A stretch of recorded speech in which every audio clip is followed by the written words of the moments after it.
வணக்கம். மனிதர்கள் ஒவ்வொருவரும் இன்று பிறந்தது போல் புதிதாக வாழ்தல் வேண்டும். ஒவ்வொரு நொடியும் வாழ வேண்டும். அப்படி வாழ்ந்தால் வாழ்க்கை நீளமானதாக இருக்கும். எந்த எதிர்மறை எண்ணங்களும் உடலில் உள்ள ஆற்றலை பாதிக்காது. சாகும் தருவாயில் கூட அனைவரையும் பார்த்து புன்னகைக்க முடியும். அதனால்தான் மகாத்மா காந்தியடிகள் எல்லோரையும் பார்த்து நேசமுடன் இருக்க முடியும் என்றார். எந்த குற்ற உணர்ச்சியும் இருக்காது. மனம் உற்சாகத்துடன் புது புது பணிகளை சிறப்பாக செய்ய முடியும். அதற்கு உதாரணமாக டால்ஸ்டாய் எழுதிய 3 கேள்விகள் என்ற சிறுகதையில் என்ன சொல்லியிருக்காரு அப்படின்னா, ஒரு மன்னனிடம் 3 கேள்விகள் இருந்தது. அந்த 3 கேள்விகளில் முதல் கேள்வி, ஒவ்வொரு செயலுக்கும் சரியான தருணம் எது என்பது. இரண்டாவது கேள்வி, நம்முடன் இருப்போர் யார் என்பது. மூன்றாவது கேள்வி, நாம் செய்யத்தக்க மிக முக்கியமான செயல் எது என்பது. இந்த 3 கேள்விகளுக்கும் பதில் சரியாக சொல்பவர்களுக்கு பரிசீலிக்கப்படும் என்று அரண்மனையிலிருந்து மன்னன் உத்தரவிட்டான்.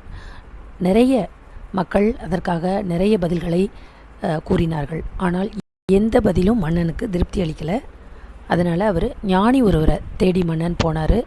ஒரு கிராமத்தில் ஒரு குடிசைக்கு பக்கத்தில் உள்ள அவரோட நிலத்தில் ஞானி கொத்திக்கிட்டு இருந்தார். அதை பார்த்த மன்னன் அவர்கிட்டேருந்து மண்வெட்டியை வாங்கி மன்னன் நிலத்தை கொத்தினார். அதன் பிறகு மன்னன் ஞானியிடம் அந்த 3 கேள்விகளுக்கான பதிலை கேட்டுக்கொண்டிருந்தால், ஆனால் ஞானி எந்த பதிலும் சொல்லாமல் தொடர்ந்து அமைதி காத்தார். அந்த நேரத்தில் ஒரு மனிதன் காயங்களுடன் அவர்கள் அருகில் வந்து மயக்கத்துடன் விழுந்தான். அந்த மனிதனை மன்னனும் ஞானியும் மருத்துவ உதவிகள் செய்து காப்பாற்றினாங்க. மாலை வந்துவிட்டது. இரவில் மூவரும் தூங்கிட்டாங்க. அதன் பிறகு பார்த்தோம்னா காலையில் அந்த மனிதன் மன்னன்கிட்ட மன்னிப்பு கேட்டார். மன்னா, என்னை மன்னித்து விடுங்கள்.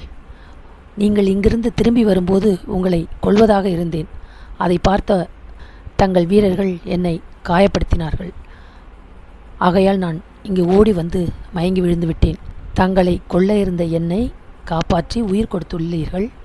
அதற்காக நான் வாழ்நாள் முழுவதும் உங்களை மறக்க மாட்டேன். என்னை மன்னித்து விடுங்கள் என்று கூறினான்.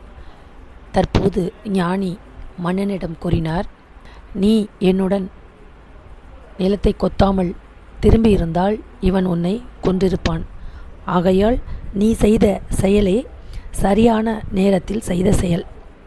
அவனுக்கு மருத்துவ உதவி செய்து அவனை எதிரியை நண்பனாக்கியுள்ளாய். அந்த நேரத்தில் அவனே சரியான நபர். நீ அவனுக்கு செய்த நன்மையே மிக முக்கியமான காரியம். அப்போது செய்யக்கூடிய மிக சிறந்த செயலாகவும் உள்ளது. சூழல் மட்டுமே ஒவ்வொரு செயலையும் தீர்மானிக்கிறது. சூழ்நிலையை பொறுத்து இந்த 3 கேள்விகளுக்கான விடைகளும் மாறுபடும். ஒவ்வொரு நொடியும் வாழ்தல் என்பதற்கான மிகச்சிறந்த உதாரணம் இது. புதிதாக பிறப்பதற்கு நாம் என்ன செய்யணும் அப்படின்னு பார்த்தோம்னா, நம்மகிட்ட இருக்கக்கூடிய தேவையில்லாத விஷயங்களை தூக்கி எறியணும். அது என்ன அப்படின்னு பார்த்தோம்னா, பழைய விஷயங்கள், சோகங்கள், மோசமான அனுபவங்கள் இதெல்லாம் மறந்துட்டு அந்த அனுபவங்களை பாடமாக வச்சுட்டு நம்மளுடைய வாழ்க்கையை ஒவ்வொரு நிமிஷமும் புன்னகைத்து வாழணும்.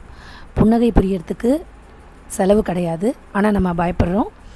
கண்டிப்பாக மற்ற மனிதர்களுடன் புன்னகைத்து வாழ்ந்தோம்னா ஒவ்வொரு நொடியும் சிறப்பாக வாழலாம். சாதனையும் புரியலாம். இன்றைய தருணங்களை முழுவதுமாக உணர்வது, பாராட்டுவது, மகிழ்வது, இப்படி எல்லா நேரங்களிலும் நம்ம செய்தோம்னா ஒவ்வொரு நொடியும் வாழலாம். தென்னாப்பிரிக்காவில் முதல் வகுப்புலேருந்து கீழே தள்ளிவிட்ட பிறகு தான் மோகன்தாஸ் கரம்சந்த் காந்தி மகாத்மாவா பிறப்படுத்தார்.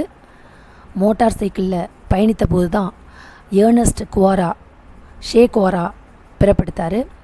லண்டன் மாநகரில் நாடக கொட்டாயில் பணியாற்றிய போது தான் ஷேக்ஸ்பியர் என்ற உலக மகாகவி பிறப்படுத்தார். அடுத்து பார்த்தோம்னா, அமெரிக்காவில் ஆப்பிரிக்க மக்களுக்கு எதிரான கொடுமைகளை சந்தையில் கவனித்த போது தான் அப்ரஹாம் லிங்கன் என்ற மாமனிதர் புதிதாக பிறந்தார். அடுத்து பார்த்தோம்னா, ஏழைகளோட துயரங்களை கண்டபோது தான் அன்னை தெரசா என்கிற புனித தாய் பிறப்படுத்தார். கப்பல்களோட அக்கிரமங்களை கண்டபோது தான் வ.உ. சிதம்பரனார் கப்பலோட்டிய தமிழராக பிறப்படுத்தார். இப்படி வரலாறு முழுவதும் ஏதோ ஒரு சம்பவத்தால் தங்களுடைய வைராக்கியத்தை தொடர்ந்து எழ வைத்து ஒவ்வொரு நொடியும் வாழ்ந்ததால் தான் அவர்கள் இன்றும் நம்மால் மறக்க முடியவில்லை. அதுபோல் நாமும் ஒவ்வொரு நொடியும் வாழ்ந்தோமானால் நம்மளுடைய வாழ்க்கை மிக சிறந்ததாக அமையும், சாதனையும் படைக்கலாம். இப்படி ஒவ்வொரு நொடியும் வாழ்ந்து பார்க்குறதுக்கு நீங்கள் என்னென்ன ஐடியாஸ்லாம் ஃபாலோ பண்ணுறீங்க கமெண்டில் சொல்லுங்கள். நன்றி.